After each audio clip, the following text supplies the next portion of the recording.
হে গুণাং অনন্তাং আকাশং বিপুলাং সমাং কপেত কল্পা ভাসান্তাং নাচে বুদ্ধা গুণাক্ষয়ান্তে।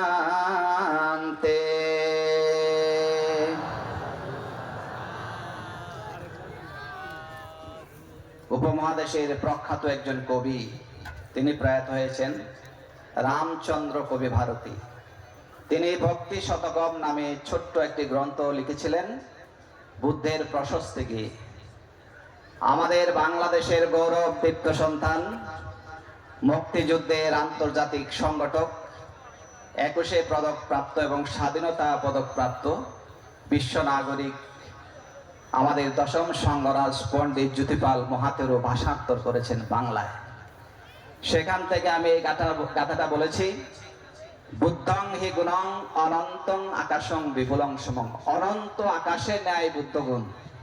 বলেছেন কোন পণ্ডিত, কোন ধীমান, কোন জ্ঞানী যদি কল্পকাল ধরে বুদ্ধের গুণ বর্ণনা করেন, কল্পের ক্ষয় হবে বটে, সে বুদ্ধগুণ বর্ণনা শেষ হবে না।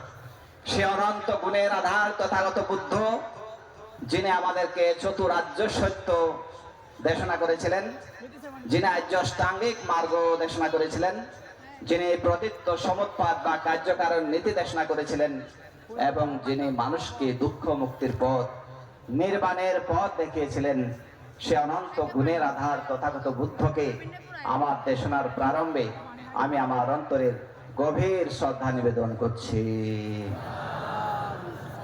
আজকের এই পূর্ণাম অনুষ্ঠানের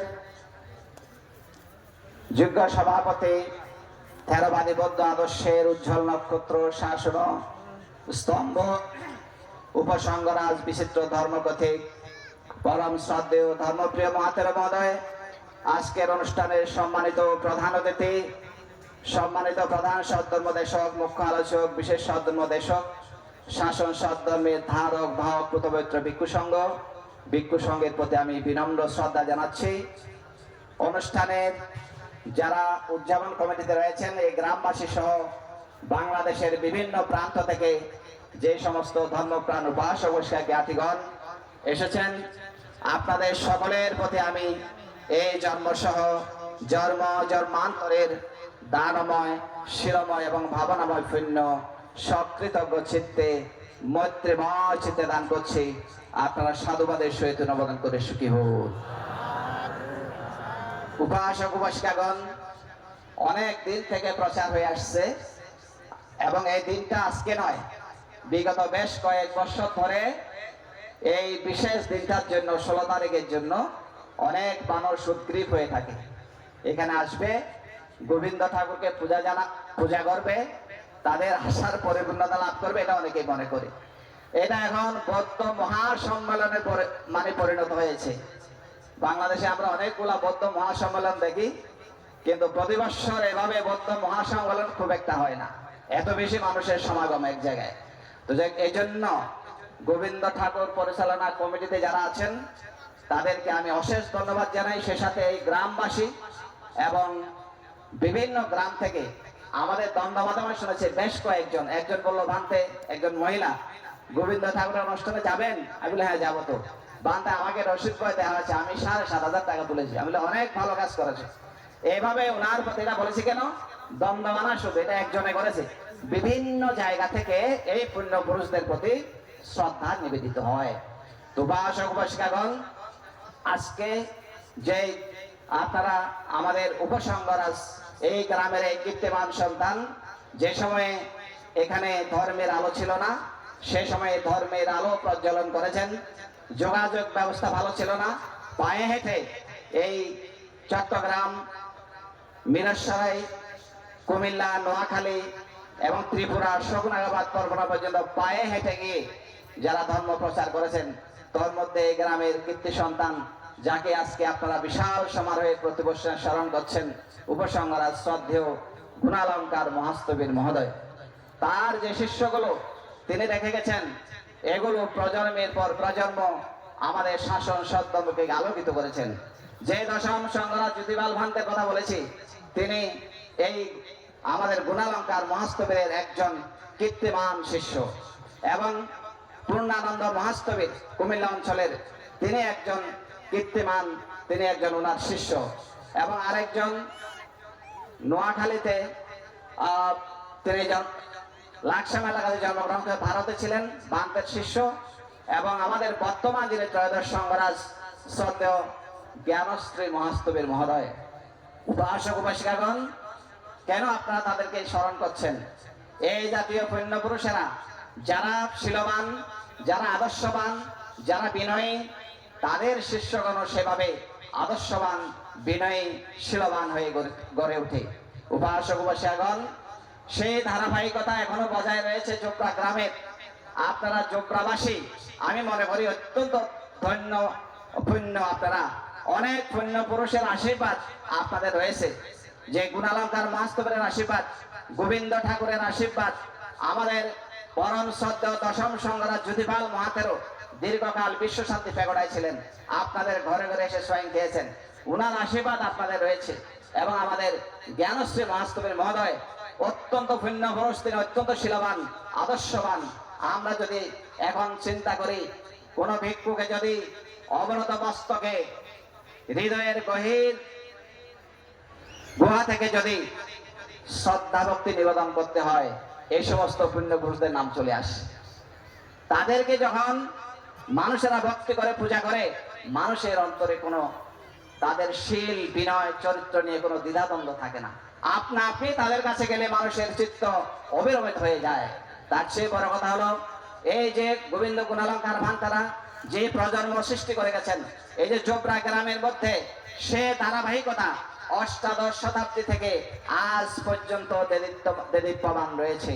উনাদের অবর্তমানে আপনারা এই জোবরাবাসী আরেকজন কীর্তিমান সংঘ পুরুষের জন্ম হয়েছে গ্রামে। তিনি হলেন আন্তর্জাতিক খ্যাতি সম্পন্ন পণ্ডিত আমাদের প্রজ্ঞা বংশ মহাস্তবীর মহোদয়। তিনি বাংলাদেশের সীমানা অতিক্রান্ত করে এখানে অনেক মানব কল্যাণ প্রতিষ্ঠান করে এখন ইউরোপ আমেরিকার গিয়ে তিনি সৎধর্ম সেবায় নিবেদিত করছেন। এতে করে আমি মনে করি আপনারা জোবরা গ্রামবাসী নিজেকে ধন্য মনে করতে পারেন। এবং আরেকজন কৃতি পুণ্যবান, যারা বিশ্ব বৌদ্ধ সহ আন্তর্জাতিক বৌদ্ধ পরিমণ্ডলে আমরা অনেকেই আমাদের দেশে ডিগ্রি লাভ করে, ডক্টর ডিগ্রি লাভ করে, অনেক ডক্টর ডিগ্রি লাভ করার পরেও আমি কাউকে নিন্দা করছি না, সমালোচনা করছি না, যোগ্যতার কথা বলছি। সেরকম যোগ্য একজন ব্যক্তি পেয়েছেন। যদি কোথাও আন্তর্জাতিকভাবে কোনো সম্মেলন হয়, সেখানে দাঁড়িয়ে যোগ্যতার সহিত গ্রহণযোগ্য দুটি কথা বলতে হলে আপনাদের গ্রামের অধ্যাপক ডক্টর জ্ঞানরত্ন মহাতেরও সেটা করার যোগ্যতা, সেটা করার মতো ক্ষমতা রয়েছে। ওনারা যেখানে যান, জ্ঞানশ্রী মহাস্তবে যেখানে যান, সেখানে জোবরাবাসীর নাম আসবে। যেখানে জ্যোতিপাল মহাতেরোর কথা আসবে, পূর্ণানন্দ মহাস্তবীরের কথা আসবে, প্রজ্ঞাবংশ মহাস্তবীরের কথা আসবে, জ্ঞানরত্ন মহাস্তবীরের কথা আসবে, সেখানে আপনারা জোবরাবাসী আপনারা ধন্য হবেন। আপনাদেরকে কৃতার্থ করেছে এই পুণ্য পুরুষেরা। আমরা চাই এরপরে আমাদের আরেকজন ডক্টর দেবপ্রিয় মহাতেরো, তিনিও এই গ্রামের একজন কীর্তিমান সন্তান। আমরা চাই এভাবে প্রজন্মের পর প্রজন্ম আমাদের সমাজের মধ্যে এরকম কৃত পুণ্য পুরুষেরা জন্ম নিক। অনেক গ্রামের মধ্যে এরকম সে ধারাবাহিকতা রক্ষা হয়ে আসছে না। নিজের চেতনায় হোক, নিজের প্রচেষ্টায় হোক, বা আপনাদের সহযোগিতায় হোক, এই সমস্ত পুণ্য পুরুষেরা কিন্তু কালের সাক্ষী হয়ে থাকবে, ইতিহাস হয়ে থাকবে। আপনাদের জোবরাবাসীকে ইতিহাসের পাতায় পাতায় তারা এই তাদের কৃতিত্বের সাক্ষ্য রেখে যাবে।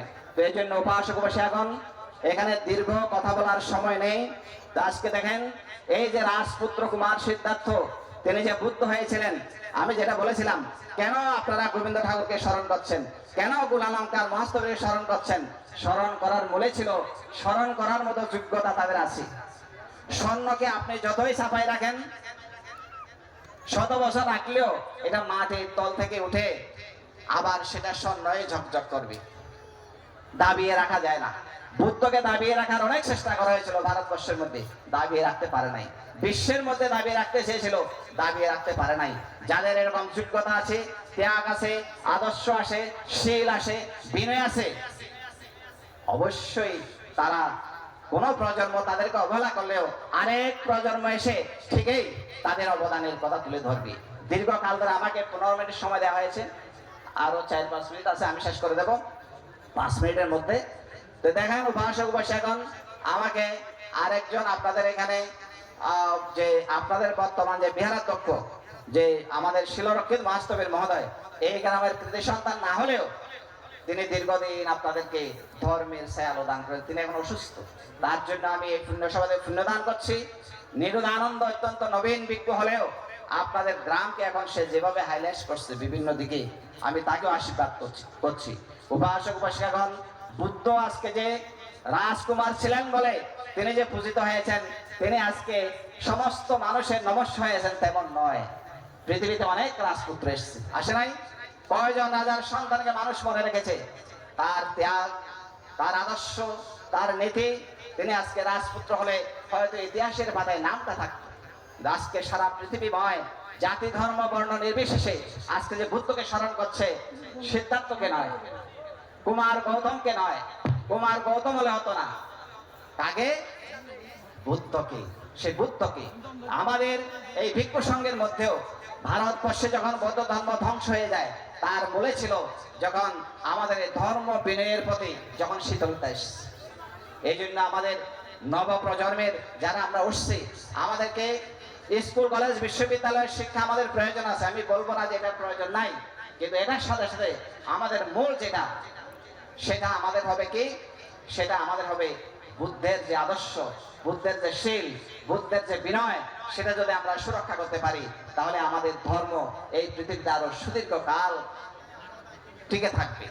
যে আদর্শ আমাদেরকে দিয়ে গেছেন আমাদের উপসংগরাজ গুণালঙ্কার মহাস্তবীর, যে আদর্শ আমাদেরকে দিয়ে গেছেন আমাদের যে গোবিন্দ ঠাকুর, যার মধ্যে অনেক ঋদ্ধি শক্তি ছিল, লৌকিক ঋদ্ধি, হয়তো ধ্যানের বিভিন্ন জটিলতার কারণে হয়তো তিনি একসময়, এগুলো আছে ধ্যানের মধ্যে, একসময় গিয়ে হয়তো ওনার যে হয়তো ধ্যান ঠিকভাবে উনি ধরে রাখতে পারেন নাই, কিন্তু উনি যে আধ্যাত্মিক শক্তি লাভ করেছেন, একই সময়ে তাকে বিভিন্ন জায়গায় গোবিন্দ ঠাকুরকে দেখেছে, এরকম অনেকে এখনো বলে প্রবাদ পুরুষ হয়ে আছে।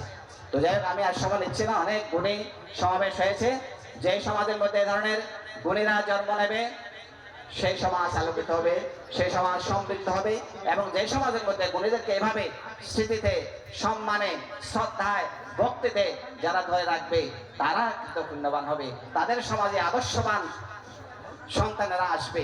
উপাসক উপাসিকাগণ, আমি এই যারা প্রয়াত হয়েছেন এই সমস্ত পুণ্য পুরুষদেরকে আমি শ্রদ্ধার সাথে স্মরণ করছি, এবং সে সাথে ওনাদের আদর্শ যেন পরিলক্ষিত হয়। আজকে আমাদের পথে ঘাটে, রাস্তাঘাটে, মেলা মজলিসে, বিভিন্ন জায়গায় যে আমাদের আচরণের জন্য যে বিভিন্ন সময় আমাদেরকে প্রশ্নবিদ্ধ হতে হয়, সেজন্য আমরা বুদ্ধের আদর্শে আদর্শিত হব। বুদ্ধের জীবন্ত আদর্শ যাদের কাছে পরিলক্ষিত হবে, তারাই ভিক্ষু। সেই ভিক্ষু আমাদের মধ্যে সৃষ্টি হোক, আমাদের সমাজ আরো বেশি উন্নত হোক, এবং এই গোবিন্দ গুণালঙ্কারের প্রতিষ্ঠান গড়ে তোলার জন্য যারা এখানে আজকে সংগঠিত হয়েছেন, যারা শ্রদ্ধাদান দিয়েছেন এবং যারা ভবিষ্যতে দেবেন, আপনাদের সকলের সর্বাঙ্গীন মঙ্গল কামনা করছি। আমাদের সমাজের মধ্যে যুধিপাল মহাতেরের মতো, জ্ঞানশ্রী মহাস্তবীরের মতো, গুণালঙ্কার মহাস্তবীরের মতো শিববান, পুণ্যবান, আদর্শবান, নৈতিক জ্ঞান সম্পন্ন এবং ধীর সম্পন্ন পণ্ডিত